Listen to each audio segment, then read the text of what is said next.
In today's video, I'm going to show you how to work in Inkscape and cover all the basics you need to get started, even if you've never opened it before. We'll go through navigating the canvas, creating shapes, moving objects, and even drawing custom paths step by step. By the end of this video, you'll feel much more comfortable using Inkscape for your designs. And if this video helps you out, make sure to hit that like button and subscribe for more simple software tutorials just like this.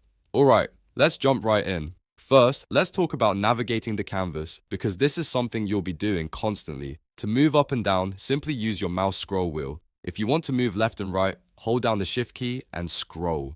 And to zoom in and out, hold control and use the scroll wheel. This is one of the fastest ways to move around your workspace, and once you get used to it, it becomes second nature. Next, let's create some basic shapes. Head over to the left toolbar and select the rectangle tool by pressing R on your keyboard. Then click and drag anywhere on the canvas to create a rectangle. If you want to create a circle or the ellipse, press E to switch to the circle tool.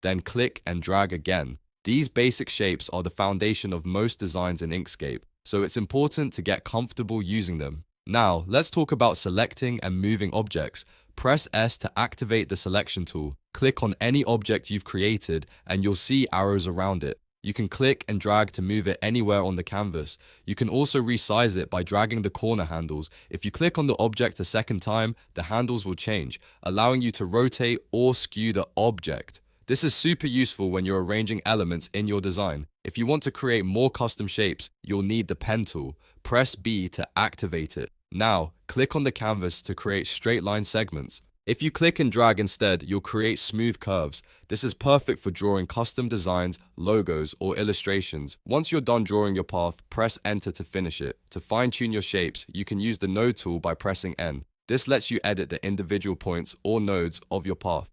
Click on a node and drag it to adjust the shape. You can also adjust the handles to control curves more precisely.